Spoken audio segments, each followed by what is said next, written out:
பொதுவாக ஆண்கள் சேவிங் செய்வது இயல்பான ஒன்றுதான். ஆனால் இன்றைய காலத்தில் பெண்கள் முகத்தில் உள்ள முடிகளை அகற்ற பல வழிகளை மேற்கொள்கிறார்கள். இந்த முறைகளில் ஒன்று முகத்தை சேவிங் செய்வதாகும். இந்த முறைகள் கடந்த சில ஆண்டுகளாக இந்த ட்ரெண்ட் மிகவும் பரவலாகி வருகிறது. ஏனெனில் இது எளிதானது மட்டுமல்ல, வீட்டிலும் செய்யலாம். இது குறித்து இந்த பதிவில் விரிவாக தெரிந்து கொள்ளலாம்.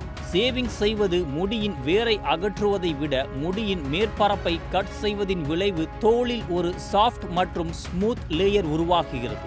இது முகத்தை மேம்படுத்த உதவுகிறது என்கிறார்கள் வல்லுநர்கள். சேவிங் செய்யும் போது முகத்தில் தேங்கியிருக்கும் இறந்த செல்கள் அகற்றப்படுவதால் சருமத்திற்கு புதிய பொலிவை தருகிறது.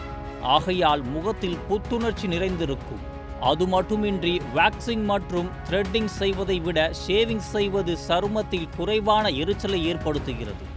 இதனால் வலி ஏற்படும் என்ற எந்தவித பிரச்சனையும் ஏற்படுவதில்லை. அதனோடு எளிய மற்றும் விரைவான செயலாகும். குறிப்பாக முகத்தில் உள்ள முடி மற்றும் இறந்த சரும செல்கள் அகற்றப்படுவதால் மேக்கப் செய்வது எளிதாகிறது.